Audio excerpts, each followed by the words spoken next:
안녕하세요 여러분. 오늘은 대한민국 직장인과 투자자라면 반드시 알아야 할 경제 이야기를 준비했습니다. 요즘 주변을 보면 주식 투자 안 하는 분들이 거의 없죠? 스마트폰에 증권 앱 하나쯤은 다들 깔려있는 시대가 됐습니다. 그런데 막상 투자를 시작하고 보면 단순히 주가만 봐서는 안 된다는 걸 금방 깨닫게 됩니다. 주식은 혼자 움직이지 않습니다. 금값이 오르내리고 달러 환율이 흔들리고 금리가 바뀌고 유가가 요동치고 비트코인이 급등락하고 부동산 시장까지 연결되어 있습니다. 이 모든 것들이 거대한 톱니 바퀴처럼 맞물려 돌아가고 있죠.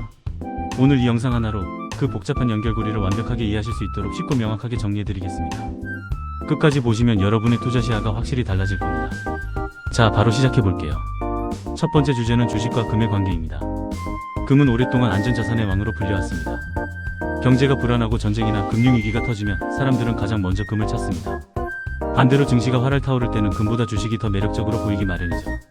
그래서 전통적으로 주식과 금은 시소처럼 한쪽이 오르면 다른 쪽이 내려가는 반대 방향의 흐름을 보였습니다. 그런데 최근에는 이 법칙이 조금씩 흔들리고 있습니다. 글로벌 유동성, 즉 시장에 풀린 돈의 양이 워낙 많아지면서 주식도 오르고 금도 함께 오르는 현상이 나타나고 있거든요.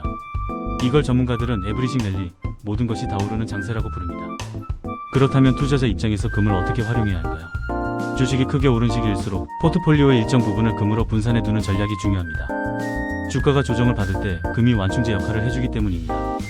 전체 자산의 10에서 15% 정도를 금에 배분하는 것, 전문가들이 자주 권하는 방법이기도 합니다. 두 번째는 환율입니다. 환율은 우리 주식시장에 돈줄을 쥐고 있는 가장 민감한 지표 중 하나입니다. 원달러 환율이 오른다는 건 쉽게 말해 원화 가치가 떨어진다는 뜻입니다. 반대로 환율이 내려가면 원화 가치가 올라가는 거죠. 외국인 투자자들 입장에서 생각해 보겠습니다. 예를 들어 미국의 한 투자자가 달러를 원화로 바꿔서 우리 주식을 샀다고 해봅시다. 나중에 주식을 팔고 달러로 다시 환전할 때 환율이 올라 있으면 손해를 봅니다. 그러니까 환율이 오르면 외국인들은 우리 시장에서 자금을 빼려는 경향이 강해지고 이게 주가에 하방 압력을 줍니다.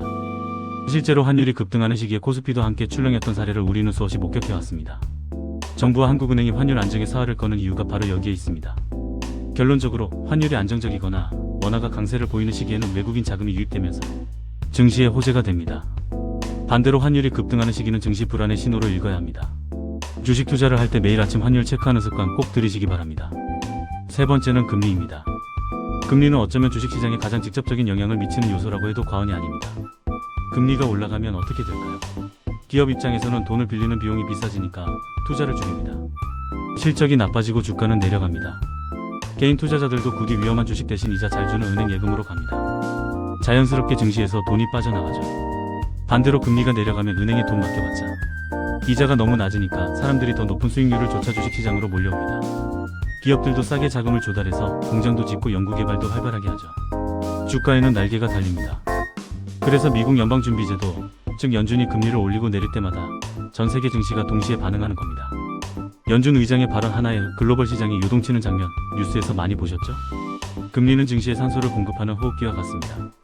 산소가 풍부하면 증시는 활발하게 뛰고 산소가 줄어들면 증시는 숨을 헐떡입니다. 금리 방향성을 읽는 것이 투자 타이밍의 핵심입니다. 네 번째는 유가 원유 가격입니다. 유가가 오르면 가장 먼저 타격을 받는 건 물가입니다. 기름값이 오르면 제품 생산 비용이 올라가고 운송비가 올라가고 결국 우리가 마트에서 사는 모든 물건의 가격이 올라갑니다. 이게 바로 인플레이션, 물가 상승이죠. 그러면 조금 전에 설명한 것처럼 주식시장은 차가워집니다. 유가가 오르면 물가가 오르고 금리가 오르고 주식이 내려가는 연쇄 반응이 일어나는 겁니다. 원유 가격은 특히 중동 정세에 민감합니다. 전 세계 원유 수송의 핵심 통로인 호르무즈 해협 인근에서 분쟁이 발생하면 유가는 단숨에 폭등합니다. 투자자라면 중동 뉴스를 절대 흘려듣지 마셔야 하는 이유입니다. 물론 유가 하락이 무조건 좋은 것만은 아닙니다. 경기 침체로 수요가 줄어 유가가 떨어지는 경우도 있기 때문에 방향과 이유를 함께 읽는 것이 중요합니다. 다섯 번째는 가상화폐입니다. 비트코인과 이더리움, 이제는 단순한 투기 자산이라고 치부하기 어려운 시대가 됐습니다. 미국에서 비트코인 현물 ETF가 승인되면서 전통 금융기관들의 자금이 본격적으로 가상화폐 시장에 들어오기 시작했습니다. 이 말은 주식시장과 가상화폐 시장이 같은 유동성 풀, 즉 같은 돈의 흐름을 공유하게 됐다는 뜻입니다. 결국 투자 심리가 살아있어 위험 자산을 선호하는 시기에는 주식도 오르고 코인도 함께 오르는 경향이 강합니다. 반대로 경기 불안으로 안전 자산을 선호할 때는 주식도 코인도 함께 떨어집니다. 특히 젊은 투자자층은 주식과 코인을 동시에 운영하는 경우가 많아 코인 시장에서 큰 수익이 나면 그 자금이 주식으로 유입되기도 하고 반대의 흐름도 생깁니다. 가상화폐 시장의 동향을 주식 투자의 참고 지표로 활용하는 안목이 필요한 이유입니다. 마지막 여섯 번째는 부동산입니다. 부동산과 주식은 금리라는 공통 변수를 두고 서로 경쟁하는 관계입니다. 금리가 낮을 때는 대출이 쉬워지면서 부동산 시장도 달아오르고 동시에 주식 시장도 활성화되는 경향이 있습니다. 반대로 금리가 오르면 대출 부담이 커져 부동산 가격이 꺾이고 증시도 함께 차가워집니다. 그런데 두 시장이 항상 같이 움직이는 건 아닙니다. 자금 여력이 제한된 상황에서는 부동산에 돈을 묻어두면 주식 투자 여력이 줄어들고 주식 시장이 뜨거울 때는 부동산 대신 주식으로 돈이 쏠리기도 합니다. 우리나라 가계 자산의 70% 이상이 부동산에 집중되어 있다는 통계가 있습니다. 이는 부동산 시장의 침체가 소비 여력 감소로 이어지고 결국 기업 실적과 주가에까지 영향을 준다는 걸 의미합니다. 부동산 시장의 흐름은 단순히 집값 문제가 아니라 경제 전반과 연결된 중요한 신호입니다. 자, 오늘 내용을 한번 정리해 볼게요. 주식 투자를 잘하려면 주가 차트 하나만 뚫어져라 보는 것으로는 부족합니다. 금이라는 방패로 리스크를 분산하고 환율이라는 바람의 방향을 읽으며 금리라는 산소 공급 상태를 점검하고 유가라는 물가 압력 지표를 체크하고 가상화폐 시장의 투자 심리를 참고하고 부동산 시장에서 돈의 흐름을 읽어야 합니다.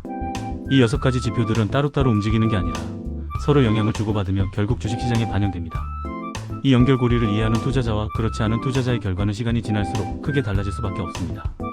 오늘 영상이 여러분의 투자 판단에 조금이라도 도움이 되셨으면 좋겠습니다. 구독과 좋아요는 더 좋은 경제 콘텐츠를 만드는 데 큰 힘이 됩니다. 다음에는 더 깊이 있는 내용으로 찾아뵙겠습니다. 감사합니다.